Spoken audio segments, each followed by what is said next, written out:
VenomousStare back with another StarCraft 2v2 cast.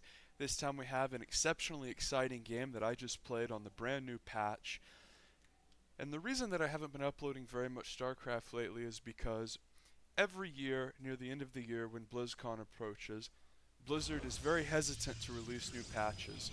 They essentially want the pro gamers to be able to practice for a long time on the same patch before BlizzCon. They don't want BlizzCon to be right on the heels of a new patch where there can be glitches and bugs and no one knows how the game works. And then usually right after BlizzCon finishes, they release a new patch. And that's what happened this year. And I think a lot of people were really tired of the current metagame.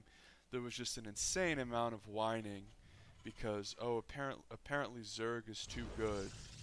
You know, people whine about the Infestor, yada yada. People pretty much will fucking bitch about anything in this game, but the Infestor got nerfed very severely. Protoss got a new upgrade called Flux Veins, which is actually an upgrade that was in the game in Wings of Liberty that got removed, and that's a Void Ray speed upgrade from the Fleet Beacon. And I decided I would go out of my way to try that upgrade and see if it was any good. Because even though the Void Ray is this unit that dominates low-level games, in high-level play you don't really see the Void Ray much at all, as we see this guy's building his spawning pool on his buddy's creep, which I haven't really seen before, even though, I mean, you know, it's just like an inch over, but still, that's sort of bizarre. Because you'll see later on in this game, when I peek vision of their base finally, I see two pools and think that he made a mistake. So I wonder if that's what he was doing, if there was any actual intent strategically to that maneuver. So top left we have Savagewood, that's me, and then Edgar, who's just some random, and then Coward Barcode, and a guy named, I'm just going to call him ADP. Barcode has taken his base, and ADP has taken his as well. ADP went hatch first, so his will finish first. The middle scroll wheel of my mouse is fucked up and doesn't really work, so my observing is not as smooth as usual, because that's what I use for these slow sort of moving from one side of the base to another, panning shots, but I'm having to use the mouse keys, or the arrow keys on the keyboard rather. So I pointed out, look, it's double Zerg. Double Zergs always do Ling pressure, especially on this map, because this choke is big, and then you have a side choke which is also big, and then rocks can be broken down. And this base is nearly impossible to take, and this gold is a death sentence if you take it. And this base is somewhat easier to defend, but you can still see it's very big with two relatively wide chokes. So if you're playing against double Zerg, you just have to assume you're going to get pressured with Ling Bane early. So I tell him, you're going to need to go Hellion. So an intelligent player, what they'll do is, especially when you have an extra racks like this, you'll float one of the racks over, build a reactor on it, and then as soon as the factory finishes, you can swap it and then immediately go into double Hellion production.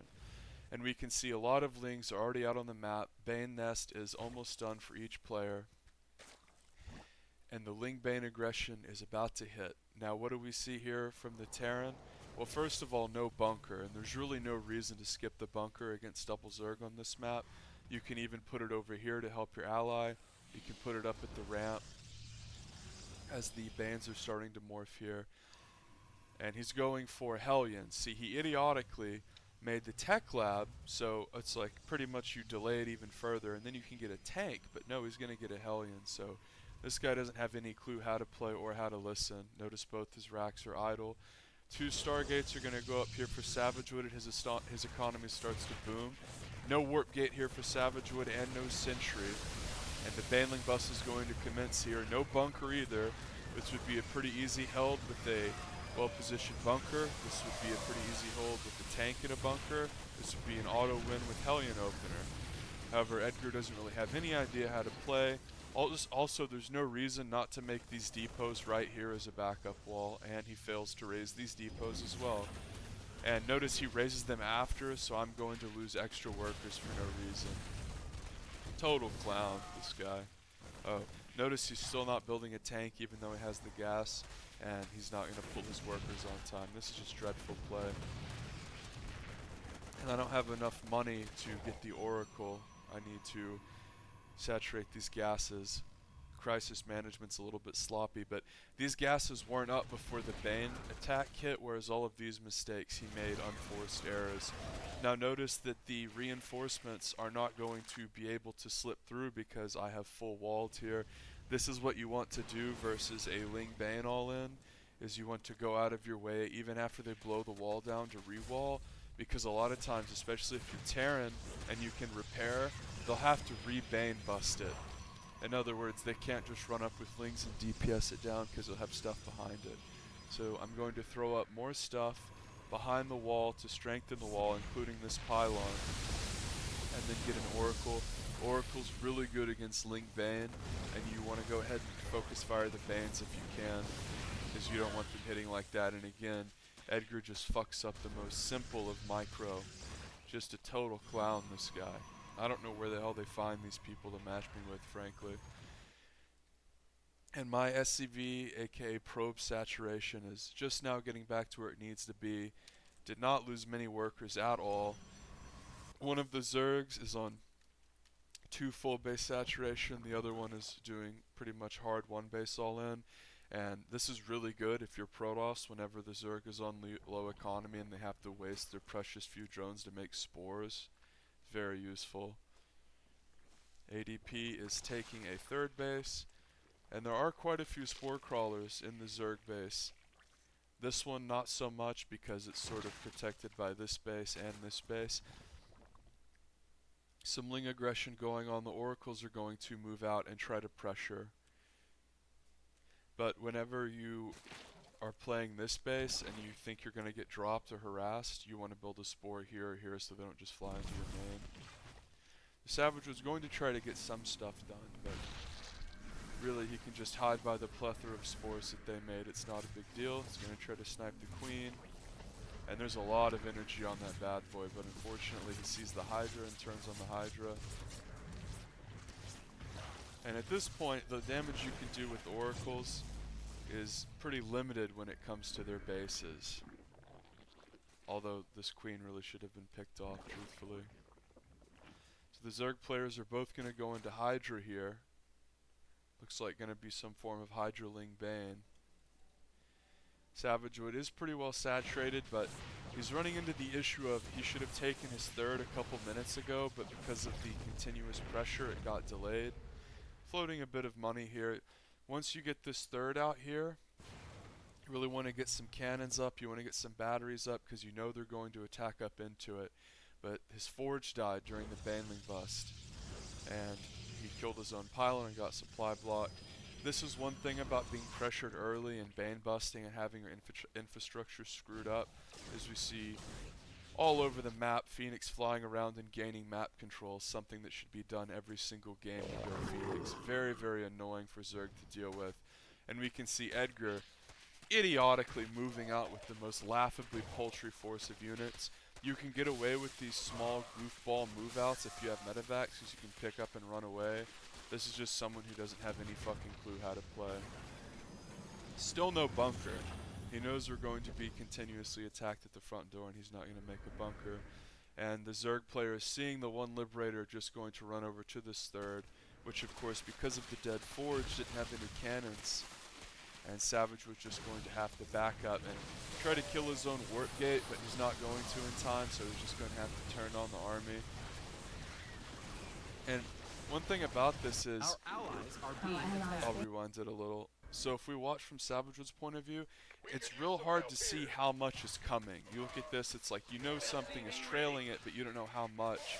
So whenever you have this sort of flimsy army in the early game with a lot of Oracles, like a handful of Oracles and just a little bit of Gateway, maybe a couple Phoenix, the last thing you want to do is try to laser beam down like 20 Hydras and lose all your Oracles. Oracle retention is very important.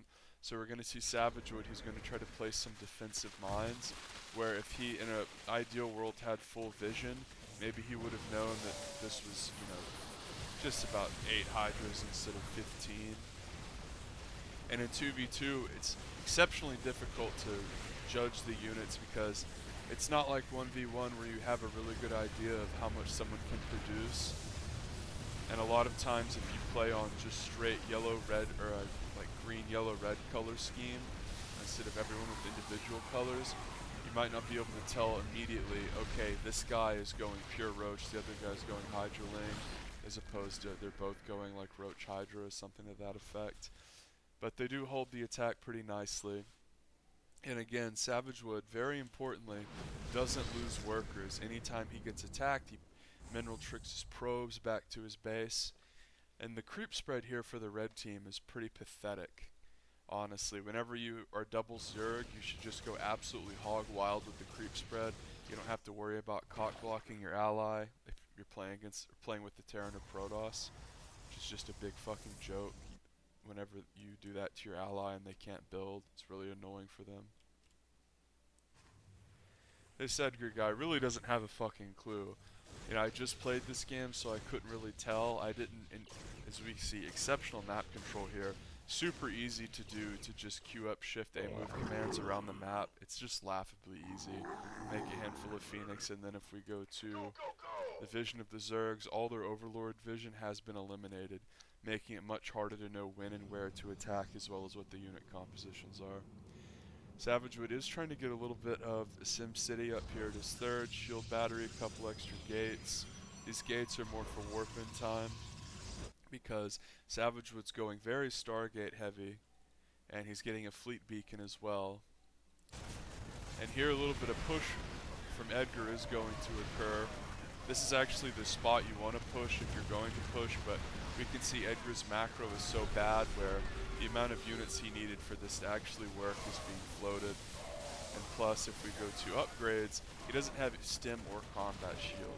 So this guy seems to be a fresh out of the box installation, absolutely no clue how to play. Finally upgrading this to PF. Thankfully for him, all the overlords have been cleared out by these Phoenix. And Savagewood is starting to put down some stasis wards at his fourth. Savagewood continuing to expand and grow his economy. I wonder if Edgar is going to research. I mean, he went double, okay. Stim finally finishes. Let's see if he gets any other upgrade from those tech labs. Oracles of Savagewood poking around a bit here. They want to see if the Zerg players have the gold. And lots of Hydra is coming out for the Zerg players, and Corruptors as well for the Barcode Coward. Edgar here is going to lose this base because he floated it down and didn't make it a PF. And it looks like both of the red Zergs are going to attack, and without combat shields or medevacs, you don't stand a chance. And the tank PF combo is sort of intimidating, but with Savagewood's army over defending his own third, it's a little bit rough. Savagewood sees where the attack is going, deduces that he's not going to get counterattacked at his own force, so he's going to come over. And the Flux Veins research for the Void Ray has been finished, so look how quick these Void Rays are. They don't move at the same boring, tepid pace that they usually do. And Savagewood will turn on the laser beams for the Oracles and clean up one player's army. The Barcode will come over here, and with nothing left to fight for at this gold, there's no reason for Savagewood to stay there. He can warp in a few Zealots. Now charge is another thing that got nerfed in this patch. The initial damage of the Zealot hitting a unit has been taken away. I think this is a bigger deal versus Protoss. Protoss Bio, especially in the late game where well upgraded Zealots are very, very powerful, but also against Ground Zerg, the ability, along with Sentries, for Zealots to slam into a Zerg army and do a lot of damage. Very, very good. And here we can see the Zerg player tried to turn, but realized his friend wasn't with him yet. And Savagewood is going to do a little bit of damage, but he has to be careful, as lurkers are out here, so pretty much nothing is going to be able to be effective on the ground. And Savagewood runs away. Thankfully, he didn't lose everything because he has Flux Veins. He's getting double upgrades, including shields. This is phenomenal to see, since a lot of really bad players gravitate towards mass air. It's crazy how often you see double upgrades neglected. Now, this upgrading situation is especially good when you consider how much damage he took in the early game, including losing his forge. Fifth base is going to be taken here for Savagewood, especially once you clear out all the overlords. You can aggressively expand, especially if you keep putting the pressure on. If we go to units here though, Savagewood lost his oracles playing defense. You always want to make at least one oracle, And once you get into 4+ bases, you want to go into the Robo, go into Twilight, start to get Storm, all that good stuff. You can't really afford that when you're on 3 bases and you have 4 Stargates, even if you're going Mass Phoenix. So here we're going to see an incredibly exciting part of the game and the biggest part of this Flux Vein upgrade and why it's good. So notice that I eliminated all the vision on the dead air spots of the bases with the Phoenix, so I was able to run in here completely undetected and just mow everything down with these incredibly powerful +2 Void Rays. Snipe down the lair, snap down the Hydrogen. You really want to get the Spire too, and he does. And here is when I was like 2 spawning pools. That doesn't make any sense, but it was one of the other guys. So here, we know that one of the guys is trying to go into Spire and the other one's stuck to Hydra. Now granted, we just pretty much inhibited the Barcode's ability to do anything, but the trick here is just to run into the dead air and pick off the Corruptors. Don't fight into the Hydras and the Corruptors at once.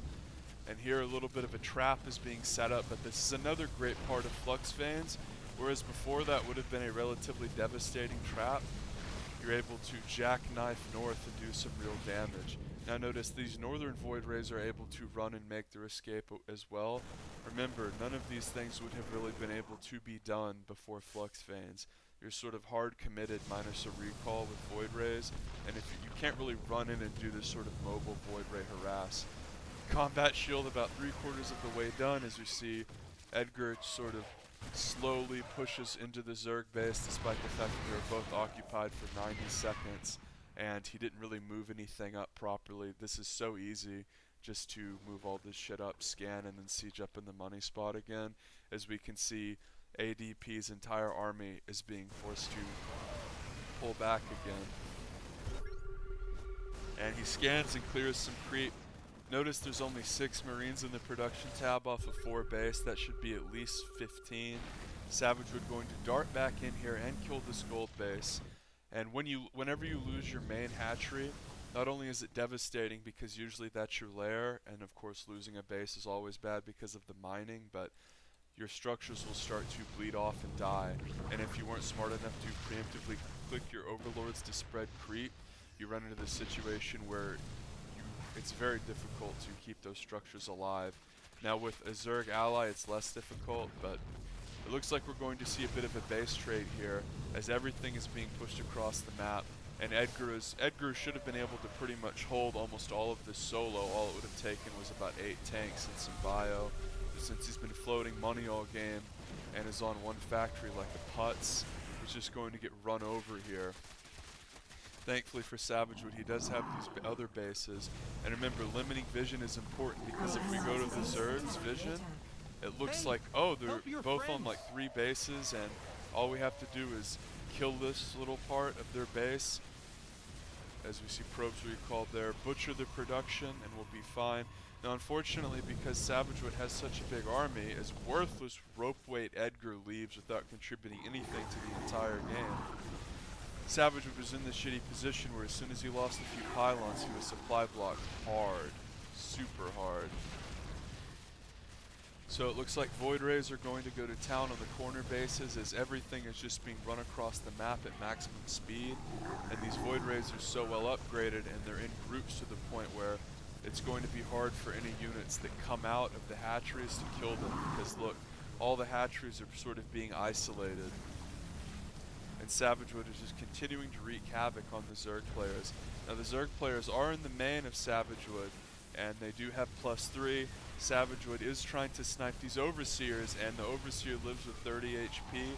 Had that Overseer died, Savagewood would have been able to clear much of this up with Dark Templar. That would have been just a great play, a very intelligent play. And oftentimes when you face these massive Zerg armies during base trades, your best bet is actually to snipe the detection if they have it and kill them with DTs, because a lot of times, especially whenever the layer dies, sometimes they can't make an Overseer and they won't be watching their army because they're base trading. You can eviscerate them, especially if the DTs have blink. So what are all these red lines? This is where I've held shift and clicked the mini-map a bunch with a ton of A moves. Whenever you're base trading, this is another thing you want to do. You don't want to be looking at your base and your army to just be sitting in your opponent's base. You want them to continuously attack, and we see here a few Hydras are going to come up, but they're going to be eviscerated, and Savagewood is just going to keep moving around this side of the map because he sees this base go down with Edgar's old full CC. He's going to float this CC off as the Hydras flank over. And honestly, these should have been lifted, but it is very hard whenever it is 2v1 and you're trying to micro your army and continue to re-expand and remake all your tech. Savagewood has a lot of money because of all of his income and how long he's been maxed, or supply blocked because he was maxed. And finally, this wounded overlord is going to discover these bases. And Savagewood is peeking around the map with these quick void rays and sort of saying to himself, well, he didn't have any of these other bases, so I'm going to recall here. He just scouted it. We know he's going to attack there. He saw the gateways. And notice these lings are 0-0, and I did in fact get +1/+1 for my zealots. Zealots are going to trade very well versus lings, and I'm going to shift click this tank over here on the high ground to shut down the last base. This is a pretty cute play. Save both the CCs in case things get into a weird stalemate situation. Now because this base and pylon just finished, I didn't have cannons up. Once I have this much money, I should be making static defense. However, my forge died again, so I can't even make cannons, which is the better reason why it wasn't up. And because of the upgrade disadvantage, as well as the number disadvantage, because the players are doing two things at once, one's killing bases, one is sort of defending and pressuring the other side. It's a very odd thing, frankly. Thankfully, Savagewood has observers, so he's not just going to lose to one lurker. The Zealots surround the Hydras out here. The Guardian Shield coats the voids perfectly. Beautiful stuff here. And after ADP loses his entire army, he leaves. And ADP just had one hatch and pretty much nothing. The Barcode Coward is going to run over here and try to kill this base. Savagewood warping in Speed Zealots, bringing the Flux Veins Voids over. Now remember, old Voids wouldn't have even gotten close. And although the base barely dies, it's not a big deal. Savagewood cleans it up and wins with a nice little tactical maneuver to run into the main and deal devastating damage. Now remember, that move was facilitated by the Phoenix in the same way that an intelligent Terran player will make a Viking to move around the dead airspace, limit the Overlord vision, and then drop the Zerg with a medevac. Similar tactic. You open Phoenix, limit the Overlord vision, and then you're able to run in with the Voids. Now before Flux Veins, the Void push, especially when we knew the army was over here, would have just been a ridiculously big risk because it's so slow. You have to bank on your ally defending for so long and your opponent not attacking. But the real crux of the issue is once you get in before the patch, it was one of these weird things where you were pretty much just going to try to snipe one or two things and then recall. There was no chance of running away, even to freaking Hydras, which are just laughably slow. But Flux Veins allowed for Savagewood to poke up at this base, poke up at this base, do a ton of damage, and then something we pretty much never see, which is split Void Rays up to harass individual little parts. Not like one Void Ray, because it's not really powerful enough, but 3 Voids there, 4 Voids here, the rest of the Voids over here. So this was me testing out Flux Veins in a 2v2 game. I like the upgrade. I think that it's good, but it's not the sort of thing that's going to make bad players win with Voids. It's not like they double the damage versus Armored or something. It's something that encourages multitasking, which is always good, and something that makes the unit more fun to use, which the brain dead terrible players who abuse Void Rays and steal undeserved wins, especially in team games, these motherfuckers will sit on their base and get 200 supply of Voids before they even move out. So, sub for more.